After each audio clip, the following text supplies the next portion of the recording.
자, 61페이지로 갑시다.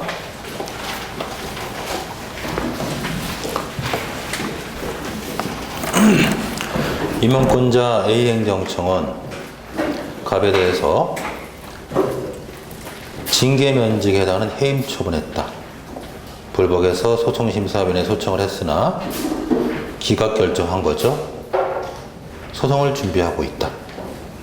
1번, 만약 갑이 취소소송을 제기한 이후 단계에서 처분청 X가 갑에 대한 종전의 징계면직 처분을 직권면직으로 변경했을 때, 이때 원고는 어떻게 하는 게 좋겠느냐. 이게 바로 이제 처분 변경이 일어난 경우죠.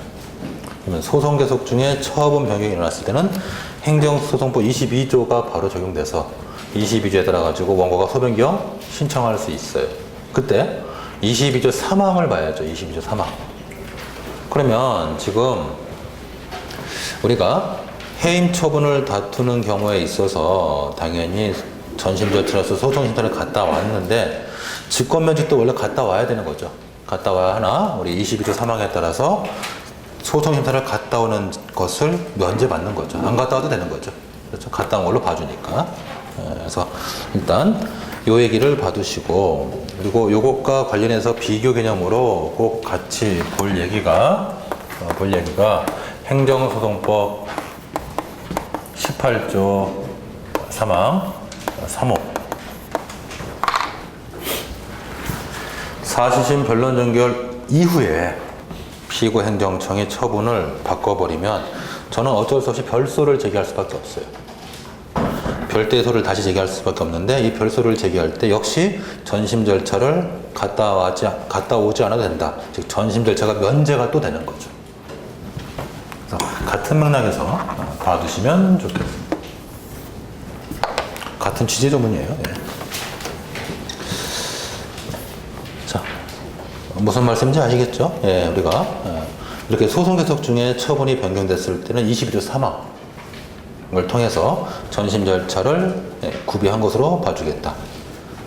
소송이 종결되는 후, 즉 사실심 변론 종결 후, 즉 변론 종결 후 처분을 바꿨을 때는 별소를 제기할 수밖에 없는데 이때도 전심 절차는 준수한 걸로 보겠다. 2번, 위사항과 관련해서 갑이 제기한 취소소송 중에 X는 당초 갑에 대한 징계면직 처분 시에 제시했던 또는 고려했던 정치운동이 아니라 공무원의 복종 의무 위반 사실을 들어서 처분에 적법한 근거로 제시하려고 한다. 이게 허용될 수 있겠는가? 처분 사유의 추가 변경. 처분 사유 추가 변경에 대해서는 우리 판례는 기본적 사실관계의 동일성이 인정되는 한도 내에서만 허용하죠. 즉 같은 사건이냐 다른 사건이냐. 그러면 지금 같은 경우는 정치운동과 공무원의 복종 위반 이런 것들은 결국 기본적으로 다른 사건에 관한 문제이기 때문에 기본적 사실관계 동일성을 인정하지 않겠죠. 그래서 첫 주변을 허용하지 않고 종전 사유가 계속 법원은 심리를 해야 할 것이다. 이렇게 되는 거죠. 자, 뭐 그렇게만 봐두시고 그 다음에 좀 넘어가 볼까요? 뭐 다 중간에 했던 것들이고 한참 넘어가 볼게요.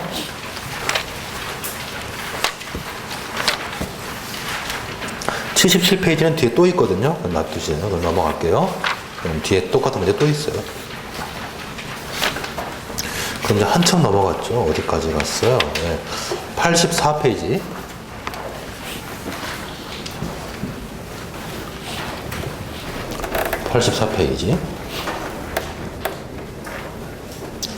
요거는 문제를 좀 만들다 만 것 같다는 느낌이 들어요.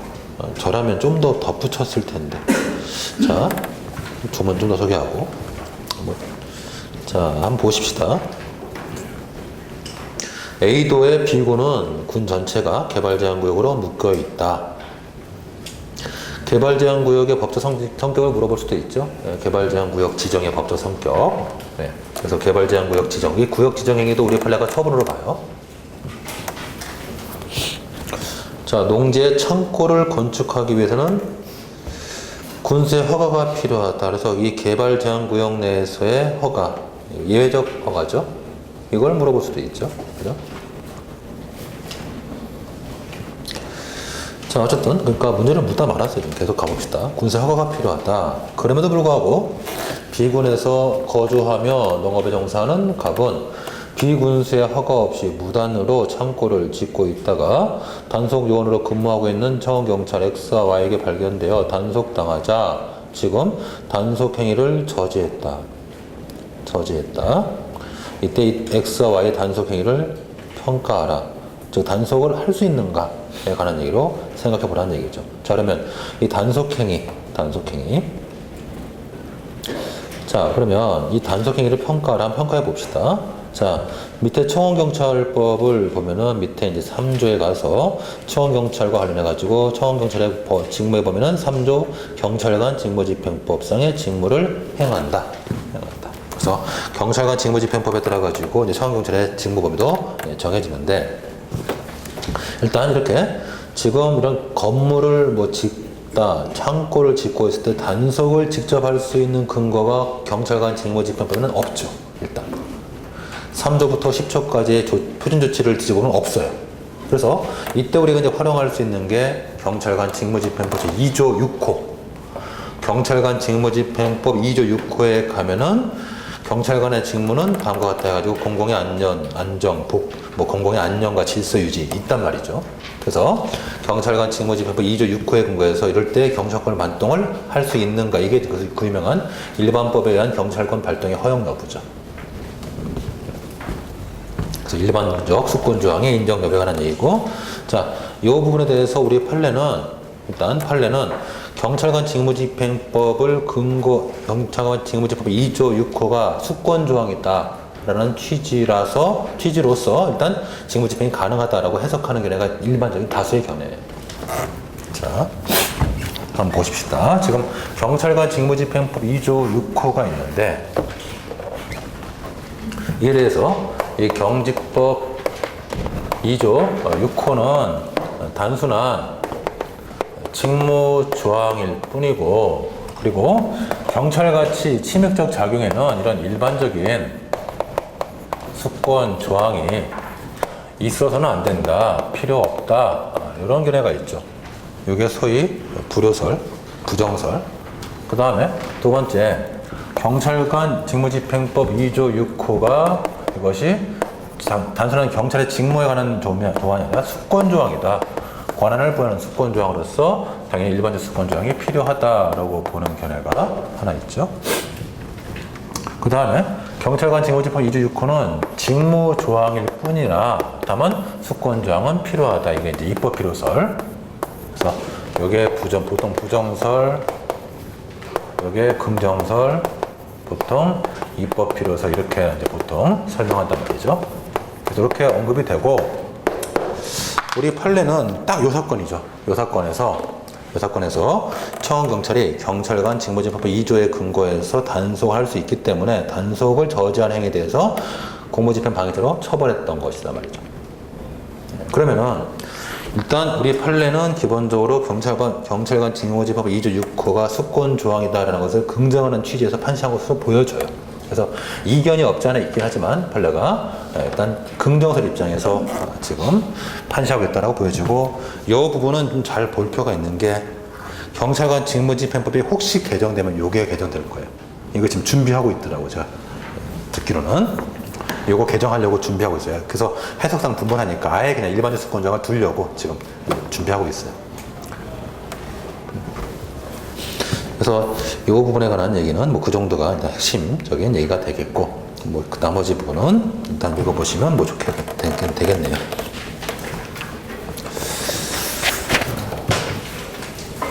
자, 넘어가십시다.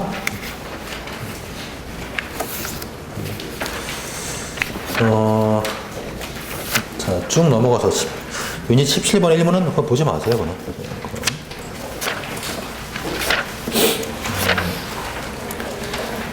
자, 98페이지도 그거 볼 거 없어요. 그것도 보지 마시고. 100페이지 갑시다. 100페이지.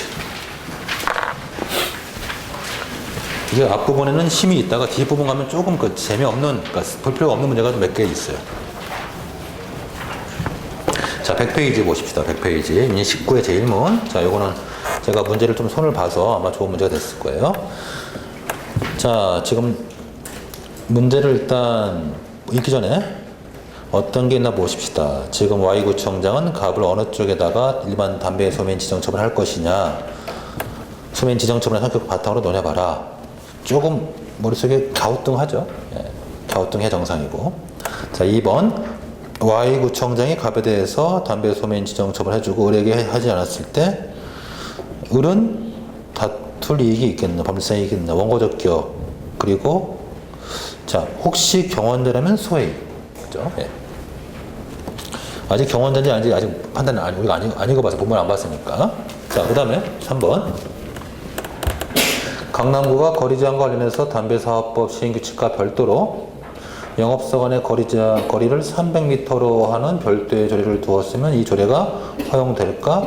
법률보다 강화된 내용의 조례가 허용될까? 이게 이제 법률 우위 원칙과 관련해서 문제가 되는 거예요.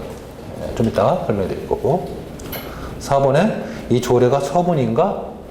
이게 과연 처분적 조례냐 아니냐 하는 얘기죠. 그럼 한번 생각해 보십시다. 다 문제가 좀 어려워요. 좀 다 잘 봐두시고.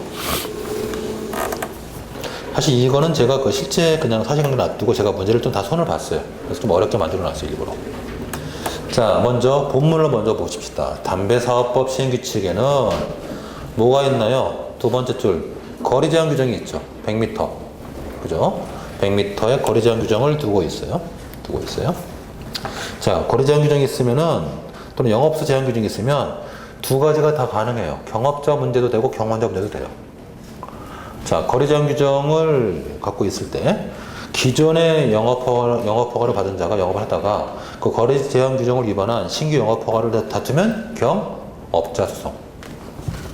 두 번째, 거리 제한 안에 있는, 즉 100m 이내에 있는 자들이 동시에 신청했다. 하나 받고 하나 못 받는다. 경원자 소송. 다 가능하니까 거리 제한 규정에 따라서 그냥 바로 그냥 달리지 말고 좀 더 읽어보세요. 거리 제한 규정이 있고, 자, 여차여차해서 조례도 있고, 조례를 정할 수 있다라고 되어 있고, 자, 이 조례 혹시 헌법재판소 사건 보시면 기억나실 거예요. 이 조례가 그 유명한 강남구 그리고 부천시 담배자판기 설치 전에 관한 조례죠. 그래서 3개월 이내 담배자판기를 철거하고 철거하지 않으면 과태료 부과한다. 그런 취지의 조례였어요. 자, 갑과 을이 신청하죠. 그죠? 신청했는데 둘이 거리가 50m밖에 안 되죠. 그러니까 한 명 받으면 하나 못 받는 거잖아요. 경원자 관계죠. 자, 여러분 생각하기에는 먼저 신청한 놈 꼭 줘야 된다라고 생각할 수 있지만 그건 아니죠. 우리가 보통 신청할 때 기한을 주잖아요. 언제까지 신청하나. 그러면 먼저 신청하든 나중에 신청하든 그 기한 내면 들으면 이제 그때 받아놓고 심사하는 거잖아요. 그렇죠? 그러니까 착각할 수 있어요. 여러분 문제 보다가 먼저 갑이 먼저 신청하고 을이 2시간 후에 들어갔는데 그러면 갑을 줘야겠네. 아이 바보죠 그는. 그죠? 제한된 시간 내면 들어가면 세이프 되면 이제 그 사람들 놓고 이제 추첨을 하든지 아니면은 뭐 요건을 할부번지 해가지고 주는 거죠. 자, 그러면 이제 그 바탕으로 해서 자, 그 다음에 마지막에 보니까 아주 재밌는 표현이 있죠. 갑과 을의 양자의 신청은 양쪽 다 어느 쪽도 모두 물적 요건, 인적 요건 다 충족하고 있다. 이것이 아주 중요한 힌트가 될 것 같아요. 그죠? 공부 좀 하신 분들은 머릿속에 뭐 지나갔어야 돼. 이거 뭔데 써먹을까, 이게? 허가 요건을 갖추었네? 소액이 있다. 이때 써먹은 거죠. 자, 그러면 이제 하나하나 풀어가 봅시다. 자, 1번. Y구청장은 갑과 을 어느 쪽에 담배 소매업 지정 처분을 할 것인지를 일단 소매업 지정의 성격. 담배 소매업 지정 처분의 법적 성격을 써보라는 얘기죠. 허가냐, 특허냐. 여러분 어떻게 생각하세요? 한번 여러분 생각대로 쓰면 되죠.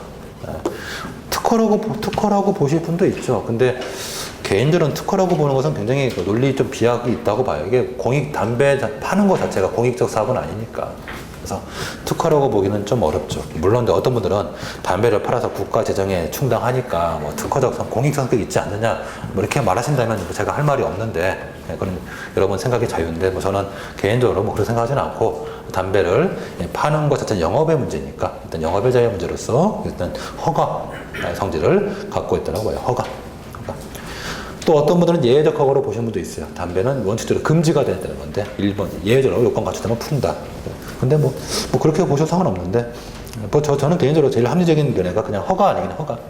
영업의 자유 회복을 전해서. 담배 파는 거는 사실 아무나 팔 수 있죠. 다만 담배가 사실 요건이 좀 까다롭게 해석을 해야 될 부분이 있어서 좀 묶어둘 필요가 있는 거지. 그래서 영업의 자유 회복 전에서 허가로 보는 게 타당하지 않나 싶어요. 그래서 허가라고 본다면 뭐 요건 갖추어서 신청하면 다 내줘야죠. 특별한 조문 없으면. 그래서 허가면 기속행위다. 그렇게 보겠죠, 보통.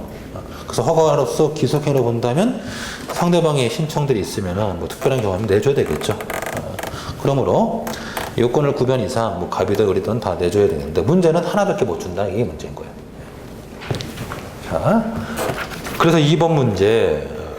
자, 법률상 이익이 있는가? 경원자가 소송을 제기했을 때 원고적 경우만 묻는 문제는 많이 봤죠.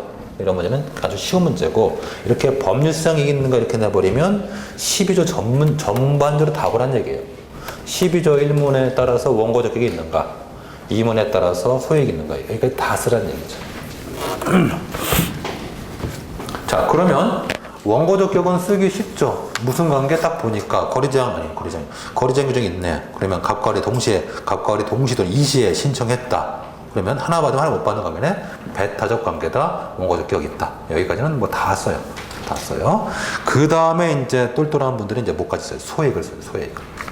소액. 자, 왜냐하면 문제에서 이미 힌트를 줬죠. 뭐라고 되어 있어요? 갑과 을 모두 다 뭐가 있다?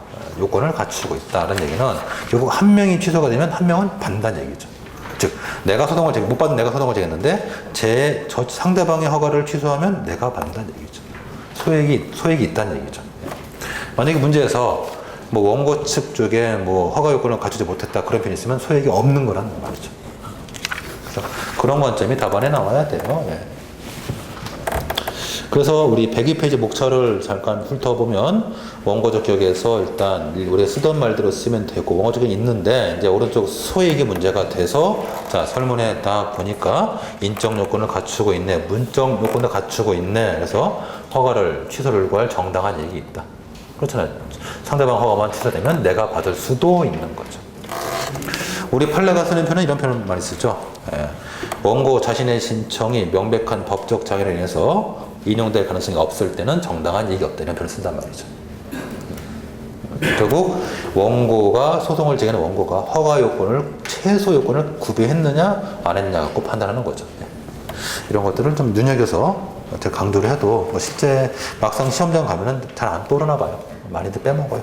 실제 모의고사 내고 그러면 그렇게 강조해도 한 절반 이상은 그냥 생략하고 하니까 이게 아주 굉장히 난이도가 있는 문제가 되는 거죠. 본의 아니게.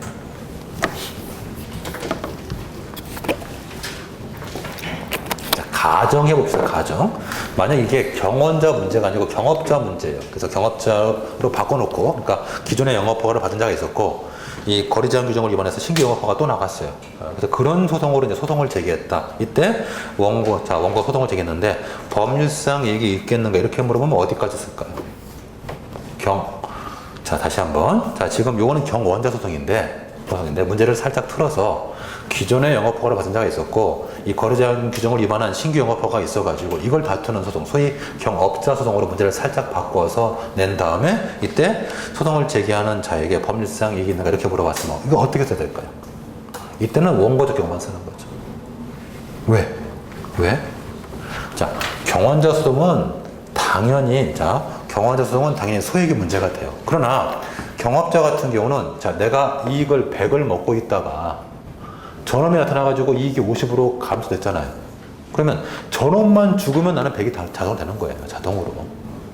그러니까 내가 전업의 허가를 취소를 할 원고적 격이 있는가 그것만 확인하면 소액은 당연히 있으니까 검토할 필요가 없어요. 항상 있는 거예요. 항상. 이해되나요?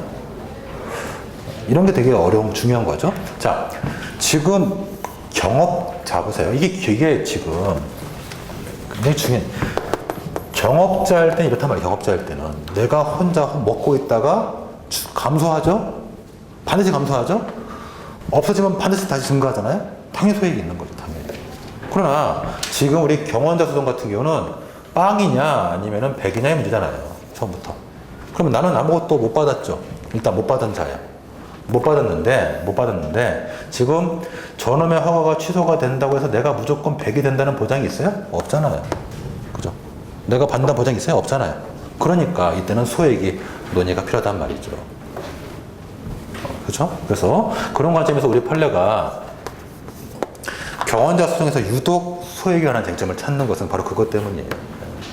이런 문제를 냈을 때 정신을 바짝 차려가지고 생각해 보셔야 된다는 얘기예요. 네. 조금만 생각하시면 이해하실 거고. 자, 어디냐. 3번 문제로 가봅시다. 한 문제. 자, 지금 시행규칙이 있어요. 이때 시행규칙은 법규적 성질을 갖고 있는 시행규칙이죠. 그냥 뭐 상위법에 수권 받아가지고 구체화시킨 것으로서 그냥 이것은 보시다시피 뭐 별표가 있다 할지라도 이것이 제도적 행정처분 기준에 관한 것이 아니기 때문에 당연히 법규예요. 법규.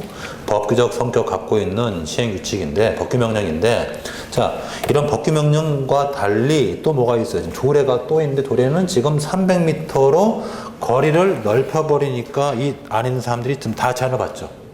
소위 침익적 형태의 조례죠. 그죠? 상위 법률보다 그 내용을 강화시키는 침익적 형태의 소위 초과조례 문제예요. 자, 그러면, 자, 이런 것들은 예를 들면 이게 만약에, 일반적인 이런 조례가 아니라 다른 것들에만 사실 논의할 필요가 없어요. 자, 예를 들어서 우리 편하게 알고 있는 대로, 자,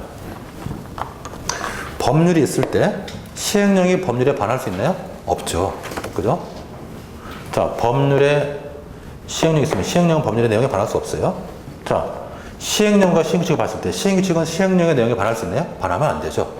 그러니까 기본적으로 기본적인 국법 질서 안에서 헌법, 법률, 그 다음에 시행령, 시행규칙 요 관계에서는 하위법이 상위법의 내용에 반하면 안 돼요. 그런데 이 조례만은 특수하죠. 조례는 특별한 취급이 필요하죠. 왜냐하면 조례는 일단 뭐가 높아요? 첫 번째, 민주적 정당성이 아주 우월하다. 그 말은 법률 제정 절차하고 유사한 것으로서 주민이 뽑은 지방의회 의원에 의해서 만들어진 것은 민주적 정당성이 매우 높아요. 다만 이 조례는 국법 질서의 제한을 받긴 받아야 돼요. 그래서 기본적으로 이 조례는 결국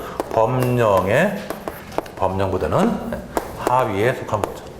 그러니까 효력적으로는 분명히 밑에 있는데 문제는 민주적 정당성이 높아요. 그래서 우리 판례가 조례만을 특별하게 취급해주죠. 그런 관점에서 소위 추가조례, 초과조례 문제가 나오고, 이거는 여러분 이런 지방자치법상의 학설 대립에서 가장 포인트는 지방자치의 본질을 두 가지 관점에서 보통 설명하죠. 소위 일단 전례건설적 입장이 있고 고유건설적 입장이 있어요. 헌법에서 아마 봤을 거예요. 지방자치의 본질, 고유건설 또는 자치건설 이렇게 설명하고, 그 다음에 전례건설 이런 입장이 있는데, 일단 우리 대법원은 전례건설의 입장이에요. 대법원 다수결에는 항상. 그래서 일단 전례건설 입장에서 일단 조례의 특수성도 고려하지만 국법 질서에 반해서는 안 된다 이렇게 보고 있어요. 자, 그러면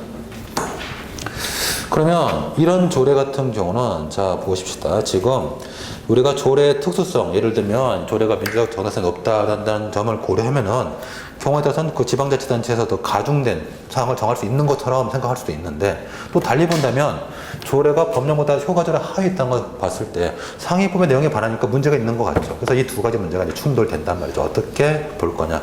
우리 판례는 고유건설의 입장이 아니라 전례건설의 입장이에요. 그래서 아무리 조례가 민주적 정당성이 높다 할지라도 상위법의 내용에 반해서는 안 된다. 특히 조례를 통해서 국민의 권리를 더 기울여서는 안 된다는 얘기죠. 침익적 내용의 초과조례, 추가조례를 허용하지 않아요. 그렇게 보면 돼요. 자, 그러면 거기 102페이지 가면 학설 얘기를 써놨는데, 거기 수정법률 선점이론이 일본에서 주장된 학설이에요. 일본 애들은 우리하고 좀 배경이 달라요. 일본 애들은 기본적으로 그 지방자치에 대해서 고유건설적인 배경을 갖고 있어요.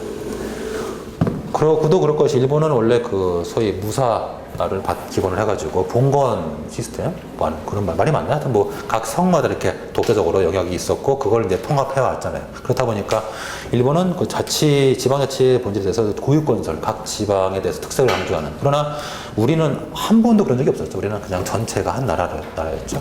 그래서 우리는 사실 기본적으로 전략건설적 입장을 많이 갖고 있는 학자들은. 그래서 일본의 입장하고 우리 입장이 좀 달라서 수정법률 선점이론을 강하게 주장하는 분들은 그냥 저는 보통 비판할 때 당신 일본 사람이냐 이렇게 비판하는데, 너 일본인이냐, 일본 가서 살아라 이제 보통 이렇게 비판하는데, 그건 좀 격하게 할 때 얘기고, 농담이고, 야생. 그래서 이제 그런 주장이 있고, 그래서 전통적인 우리 이제 판례 입장은 이제 조례 특수성도 고려하되, 이 조례가 기본적으로 국법 질서 제한의 바다에 들어가야 된다. 그래서 침입적 조례 같은 것들은 헌법 37조 이행에 따라서 법률의 근거 필요하고, 그리고 상위법의 내용에 반해서 안 된다. 이런 식으로 설명하죠.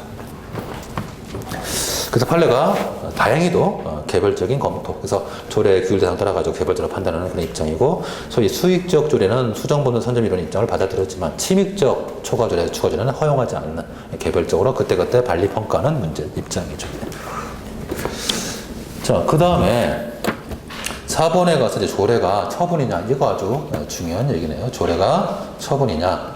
요거는 우리 교과서라든가 교재를 보면은 이제 소위 집행적 조례 또는 처분적 조례 가지고 언급이 되는데, 제가 여러 번 강조하지만 집행적 조례하고 처분적 조례를 구분해 가지고 쓸 수 있으면 천재예요.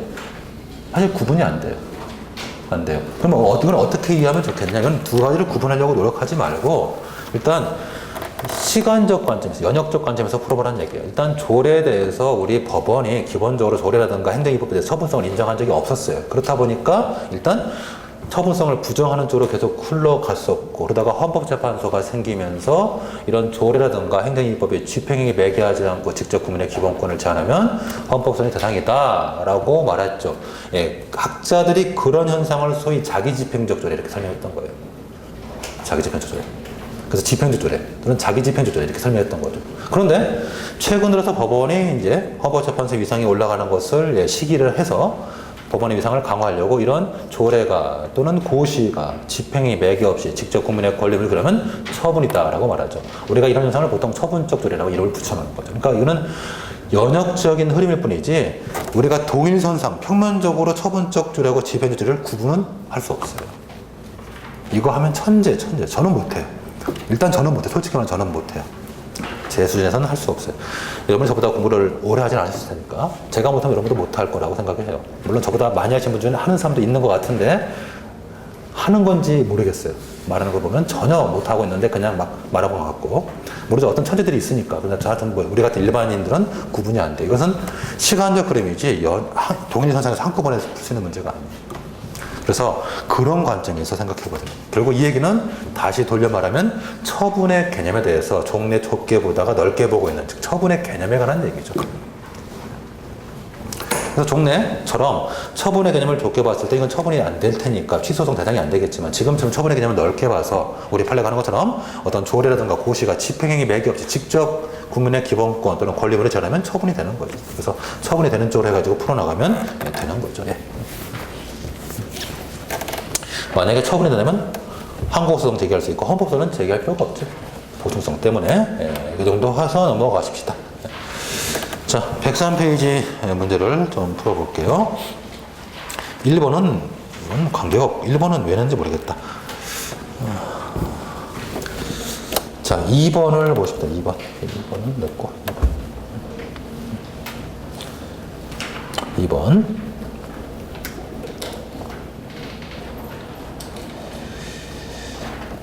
자, 위산에서 B시장이 시교육감의 통고 내용에 따라서 전국적으로 영업허가 신청에 대해서 불허가 처분했으면 집행정지가 허용될 수 있는가? 자, 이거는 우리가 많이 묻는 문제죠. 거부 처분의 집행정지. 예. 이렇게 바꿀 수도 있어요. 불허가 처분을 받았다. 어떠한 가구제 수단이 통용되겠는가? 허용되겠는가? 이렇게 낼 수도 있죠. 예. 그러면은 일단 여러분은 임시처분도 쓰고 집행정지도 쓰는데 뭐 순서는 차이가 상관없고, 뭐 저 같으면 임시처분에 관한 얘기를 먼저 쓴 다음에 임시처분 제도가 우리 행정소송법에 없으니까 허용되지 않는다 한 다음에 이제 집행정지 쪽으로 마지막에 승부를 걸고 들어갈 거고, 다만 이제 이 문제를 행정심판 쪽으로 낸다면은 임시처분 제도가 있으니까 오히려 먼저 거부처분한 집행정지라는 얘기는 실익이 별로 없다. 어차피 임시처분 제도가 있으니까. 그래서 그렇게 해서 임시처분 중심으로 쓰겠죠. 네. 그래서 이번에 2문 정도만 한번 생각해 보시면 좋을 것 같아요. 자, 뒤에 구멍 가서 조금 힘이 빠지는 것 같고. 자, 그 다음에 뭐 106페이지, 107페이지는 뭐 문제가 짧으니까 여러분 읽어보시길 바라고요. 자, 109페이지를 보십시다. 109페이지. 요거는 좀 같이 풀어봅시다. 109페이지.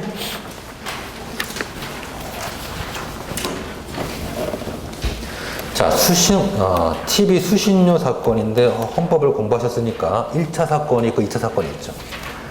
1차 TV 수신료 사건에서는 TV 수신료의 부과 징수와 관련해가지고 국회의 통제가 없었기 때문에 그거를 헌법재판소가 이제 문제 삼았던 거죠. 그래서 그때 소위 변형 결정을 내렸던 게 한번 있었어요.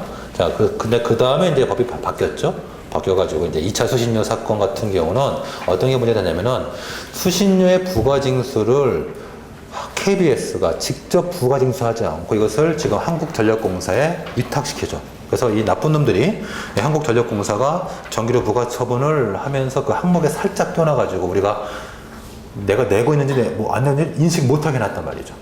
그래서 이걸 문제 삼는 거예요. 이걸. 그래서 이 수신료 부과 처분을 받은 상대방이 이제 수신료 부과 처분에 대해서 취소송을 제기하면서 또는 취소송을 제기하든지 아니면은 수신료 부과 징수 권한이 있다 없다를 확인하는 당사자도 소송을 제기하면서 그리고 부과의 근거가 되는 방송법 시행령 등을 이제 시행령 등 방송법 규정 전체를 이제 위원 제청 신청했던 사건인데 이때 우리 플랜드 합헌 결정 내렸던 그 사건이에요. 그 2차 수신료 사건이죠. 자, 그러면 그를 바탕으로 한번 보십시다. 자, 문제를 한번 볼게요. 문제. 지금 문제 보기 전에 이제 110페이지 가면 이제 이 현행방송법이죠. 그죠? 현행방송법인데 몇 가지 힌트. 43조 2항. 공사는 법인이다. 자, 방송공사. 이런 애들은 기본적으로 공법인이죠. 공법인은. 일단 법주체로서, 행정청으로서, 행정주체로서 지위를 같이 수행하게 돼요. 공법인으로서. 예를 들면 공단이라든가 공사 이런 애들은. 자, 그 다음에 자 64조에 가면 TV 수신료에 관한 근거 규정을 두고 있고 65조의 결정에서 국회 승인을 받으라 하고 있죠. 우리가 보니까 1차 사건은 지나갔구나 알고 있는 거죠. 2차 사건에 관한 조문이에요.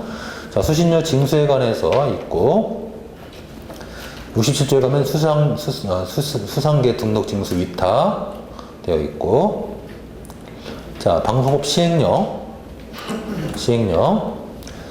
자, 있고요. 오른쪽에 가서 한국방송공사법 36조 수신료의 결정, 네, 있어요. 그래서 이제 이런 조문에서 특히 우리가 좀 체크할 부분이 43조 2항, 맨 위 상단에 수신료를 징수할 때는 지정받은 자의 고유 업무와 관련된 징수행위와 결합해를 징수할 수 있다. 자, 그래서 지금 방송법과 방송법 시행령이 결합해가지고 지금 결국 한국방송공사가 직접 부가징수하는 게 아니고 한국전력공사가 위탁해가지고 걔가 대신 징수한단 말이죠.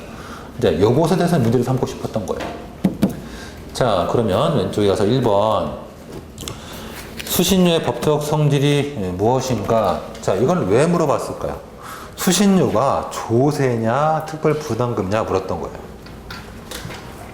TV 수신료가 조세냐 아니면 특별 부담금이냐. 이게 왜 차이가 있죠? 조세면은 조세 법정주의에 따라 가지고 엄격한 법률일부 원칙.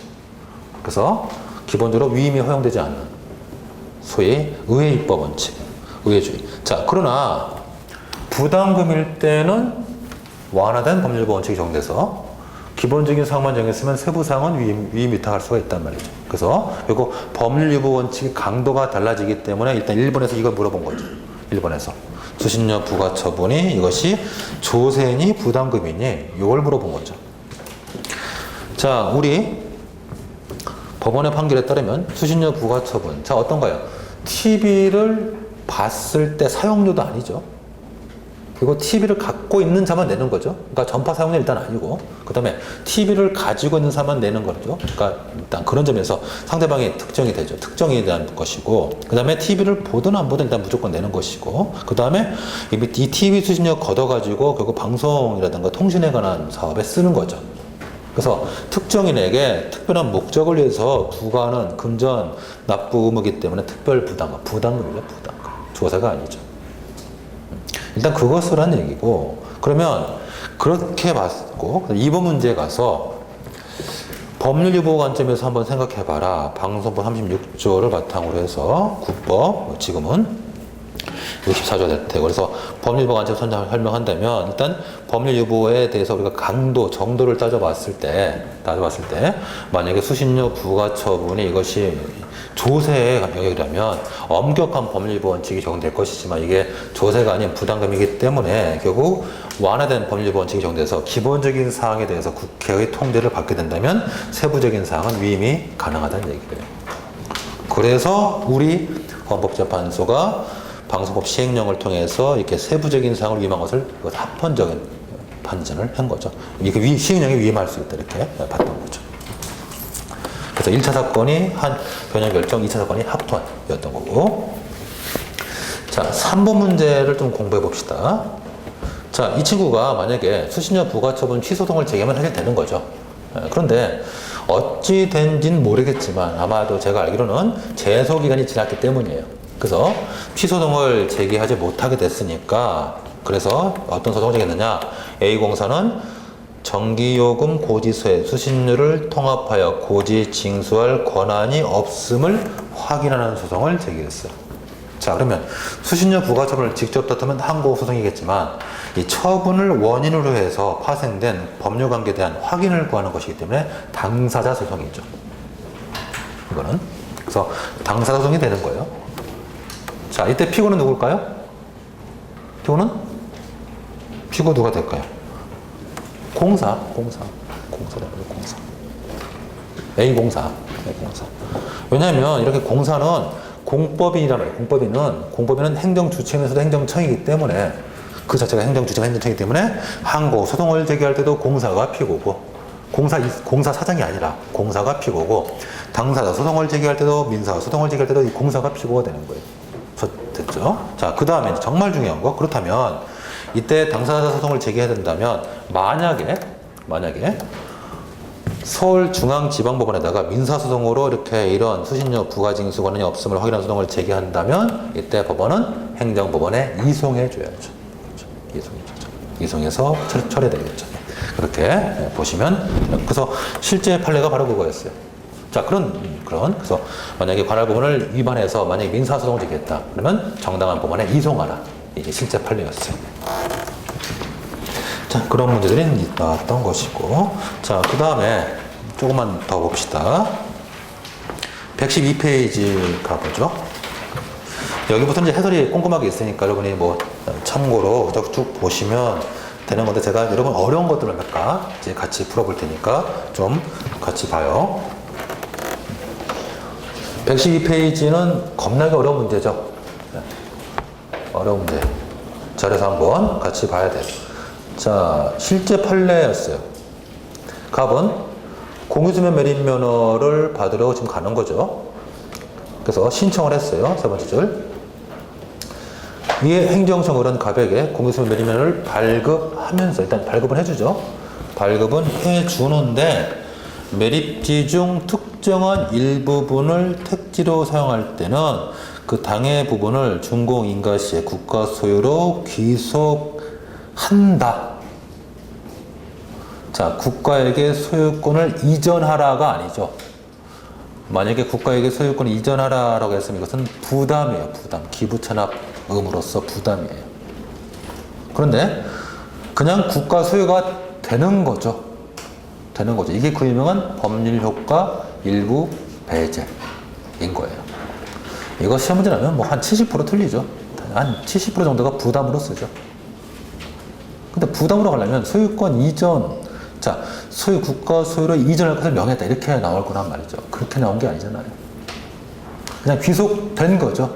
제가 등기할 필요가 없죠. 이전 등기할 필요가 없죠. 그냥 된 거예요. 그냥 국가 거예요. 네. 그죠? 제가 등기 의무로 이행할 필요가 없잖아요. 그래서 이게 그 유명한 법률효과 일부 배제. 법률효과 일부 배제. 자, 우리 판례는 법률효과 일부 배제도 부관으로 봐요. 근데 부담은 아니죠. 그러므로 이런 법률효과 일부 배제를 다툴 때는 항상 어떻게 다투어야 된다? 법률효과 일부 배제가 붙어있는 부관부 행정처분 전체에 대해서 취소를 구하는 소송을 제기할 수밖에 없죠. 그렇죠? 네. 그래서 여러분이 이 문제에서 볼 것은 이게 법률효과 일부 배제다. 그리고 법률효과 일부 배제는 우리 판례에 따라서 부관으로 보고 있고 다만 그때 부관은 부담이 아닌 일반적인 기타 부관이다. 네, 그렇게 본다면 결국 소송을 통해서 다툴 때는 이 법률과 일부 배제가 붙어 있는 결국 부관부의 행정위 전체가 취소 소송의 대상이 되어야 하겠고, 독립쟁송 가능성 전체가 소송의 대상이 되겠고, 본안에 가서 부관의 위법성이 확정됐을 때 우리 판례에 따르면 다 취소가 되겠지만 학술의 견해에 따라서 부진정 일부 취소가 가능하다면 부관만 취소가 가능하다, 이렇게 이제 끝나는 문제죠. 그래서 다른 거는 쉬운데 이게 부관이냐부터, 부관이면 부담이냐 아니냐, 이게 이제 문제가 되는 아주 어려운 문제였어요. 그 부분만 한번 생각해 보시면 좋겠고요. 나머지는 읽어보시면 그런 얘기구나 아실 거예요. 한번 여러분께서 풀어보시면 좋겠고, 해설이 꼼꼼하게 있으니까. 그 다음에 118페이지로 가봅시다. 제가 뒷부분에 해설이 있으니까 제가 핵심만 써드릴게요. 자, 이 문제는 앞이 기지만 아주 간단한 문제. 특히 1문하고 2문 중심으로 보면 돼요. 1문에서 토지거래 허가 구역 지정. 우리가 개발제한 구역 지정, 토지거래 허가 구역 지정 전부 다 이것은 기본적으로 물적 행정행위죠. 그래서 행정처분이다. 이런 것들 우리가 이미 배웠으니까 쉽게 논증할 수 있을 거고. 자, 2번 문제 보십시다. 2번 문제. 위산에서 을과 갑의 을의 갑과 병 간의 매매계약에 대해서 토지거래 허가의 성질은 무엇이고 이 경우에 하자가 있으면 어떤 관계가 있느냐. 이건 아주 중요한 문제니까 좀 체크해 보자고요. 자, 토지거래 허가의 법적 성질에서 왜 논쟁이 있냐면 조문 두 가지가 충돌되기 때문인데, 머릿속에 이거 기억하고 있으면 일단 되죠. 보통 우리가 강학상 허가는 적법 요건으로 보고 있고, 그 다음에 학문적인 인가는 효력 발생 요건으로 보니까, 허가가 적법 요건이라면 허가를 받지 않고 영업하면 처벌받게 되는 거죠. 처벌. 그 다음에 인가가 효력 발생 요건이라면 인가 없이 행하면 그 효력 자체가 발생하지 않는 거죠. 네, 이렇게 일단 요거를 생각하고, 자, 국토법 보시면 조문 두 개가 완전히 충돌되죠. 자, 118조 우리 잘 아는 1항, 118조 6항. 자, 거기 오른쪽에 있잖아요. 눈에 띄게. 어차피 참조좀 줄 거니까 다시 시험장 가면 118조 6항 1항에 따른 허가를 받지 않고 체결한 토지거래 계약은 효력이 발생하지 않는다. 이거 강조하면 인가죠. 그죠? 118조 6항을 강조하면 인가. 자, 그러나 밑에 141조 5호 118조 1항에 따른 허가를 받지 않고 하면은 처벌한다. 이거 강조하면 허가죠. 그래서 토지거래 허가의 법적 성질에 관한 얘기는 118조 6항을 강조하는 인가설, 141조 5호를 강조하는 허가설, 두 가지가 같이 있다. 허가인가 복합체설이 나오죠. 학설 중요한 드립이에요. 허가설, 인가설, 허가인가 복합체설. 우리 판례는 118조 6항을 아주 강조하죠. 그래서 우리 알고 있는 유동적 무효법률도 이따 발전시켰잖아요. 그래서 허가를 받기 전까지는 무효인데 허가를 받으면 소급해서 유효가 된다. 그래서 유동적 무효 법률을 발전시켰죠. 그래서 우리 판례는 인가설을 취하고 있죠. 인가로 본다면 무슨 문제인가? 만약에 토지 매매 계약 자체에 하자가 있을 때 이에 대해서 인가에 대해서 항고 소송은 제기할 수 없죠. 매매 계약 자체를 민사소송 다투는 것이 가능할지는 몰라도, 별도로 제기할지는 몰라도 인가에 대해서 소송을 제기할 수는 없죠. 강학상 인가일 뿐이니까요. 그래서 이거는 토지거래와 법적 성질에 관한 논리. 아주 중요한 얘기니까 그 부분 하시고, 이게 인가로 본다면 인가에 관한 얘기. 그래서 기본행위 인가 관계에서 특히 어디 기본행위 하자 있을 때는 인가에 대해서 소송을 제기할 수 없다. 그것까지 보시면 되겠어요. 자, 넘어가시고, 그 다음에 124페이지는 일단 넘어가세요. 이거는 그냥 한번 읽어보세요. 그 다음에 자, 131페이지 잠깐 생각해봐요. 131페이지 잠깐 생각해봐요. 이게 지금 소위 그 유명한 공동불법행위 문제죠. 그죠? 공동불법행위. 그래서 지금 관용차를 몰고 가는데 옆에 운전기, 지금 공무원이 과실을 갖고 있고, 그리고 상대방도 과실이 있고, 그래서 공동불법행위를 일으켜가지고 지금 다른 공무원이 다른 경찰 공무원이 지금 다치고 부상당했고 이런 사건이에요. 자, 그래서 1번 문제는 사실 헌법 얘기네요. 그죠? 1번 얘기는. 자, 그러면은 2번 문제 한번 보십시다.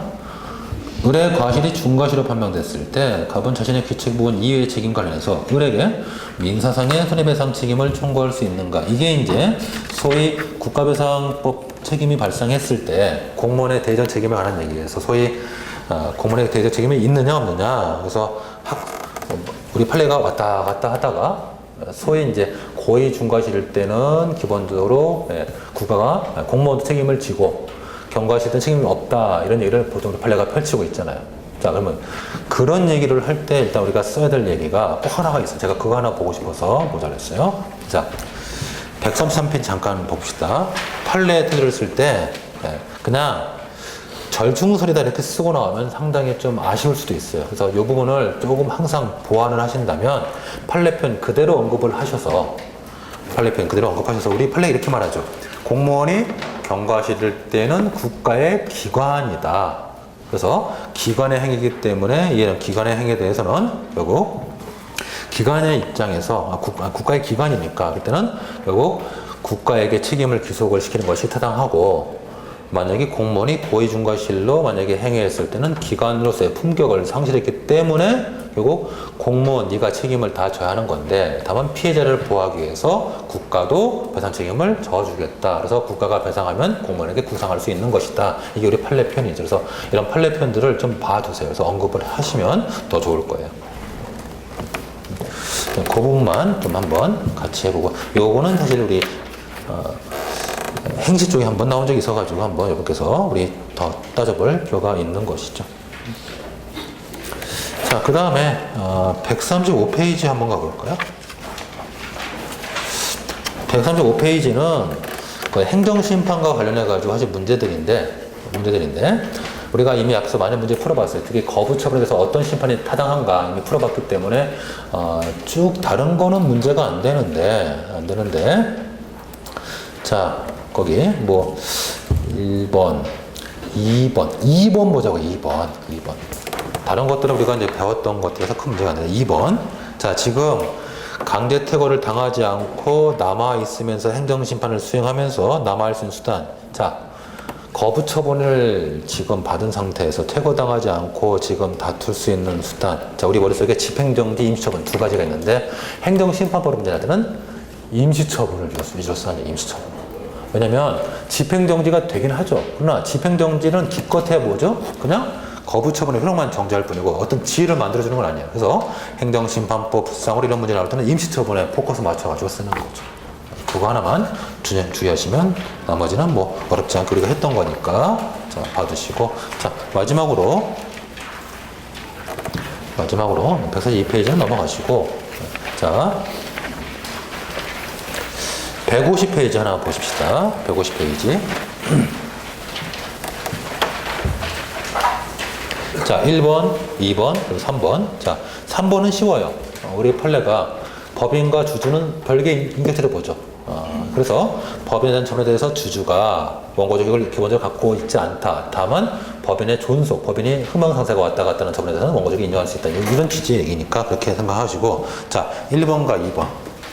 자, 요거는 좀 우리가 꼭 짚고 갑시다.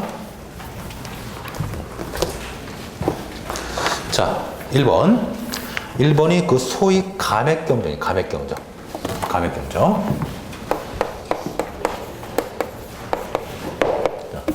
감액경정 사건. 자, 세금을 깎아주는 거죠. 감액경정 보면 여러분 감액경정과 유사품들 한번 찾아보자고요. 감액경정 유사품들. 자, 일부 취소, 재결, 또 유사품이죠. 그 다음에 변경, 재결이라든가 변경, 명령, 재결 다 유사품들이에요. 유사품들이에요. 자, 우리가 알고 있는 건가? 일부 취소 재결 또는 변경 면허 재결 또는 변경 재결을 했을 때 우리 판례가 어떤 입장? 원처분. 그죠? 원처분자. 자, 그러면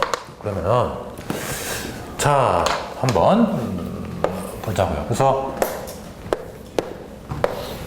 먼저 우리가 알고 있는 유사품부터 일부 취소 재결 변경 제기를 요청할 때 우리 판례가 소송의 대상, 그죠? 당초 처분이다 이렇게 말하죠.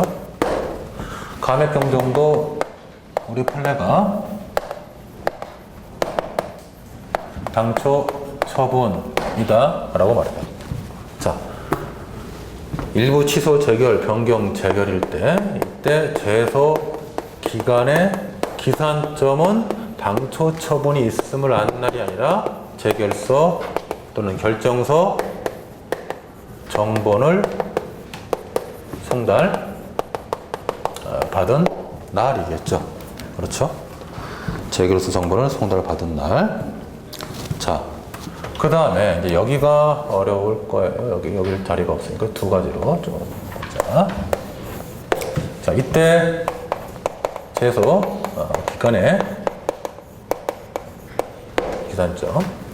자, 감액 경정 사건에서 일단 대상은 우리 판례가 똑같이 봐요. 당초 처분 똑같이 봐요. 자, 그러면 제소인 기산점은 자, 첫째 이의신청 단계에서 감액이 되는 경우가 있어요. 그냥 과세를 부과한 행정청에다 그냥 바로 불복하는 이의신청.